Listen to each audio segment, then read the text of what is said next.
Moi, je rêvais d'un petit frère normal, où on pouvait faire plein de choses ensemble, sauf que là, c'est foutu. Quand on a su que Lali avait une anomalie génétique, donc moi, j'ai rien compris à ce qui se passait. J'étais ailleurs. Enfin, au début, c'était un bébé normal. Enfin, elle est normale aussi, là.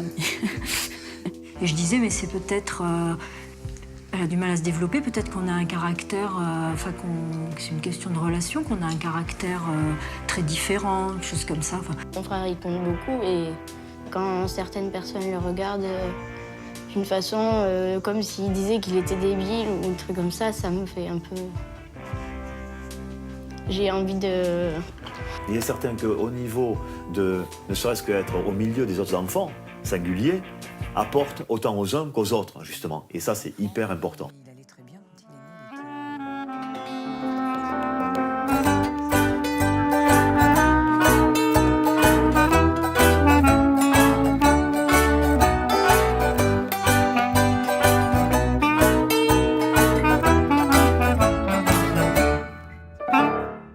Moi, quand je vois quelqu'un dans un fauteuil, quand je vois quelqu'un qui est gros, qui est maigre, qui est petit, qui est ceci, je le regarde.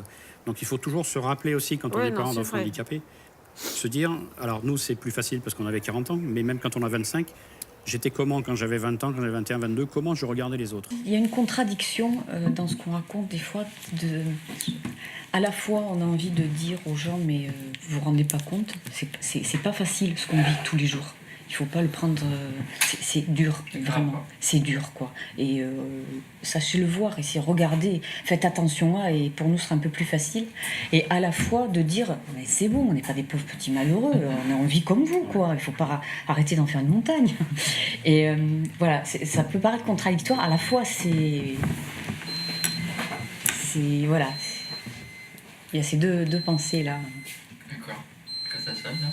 Ça sonne parce que soit c'est la fin de l'alimentation, puisque Tom est alimenté par gastrostomie, c'est-à-dire qu'on fait un trou dans l'estomac. Voilà, c'est pas facile.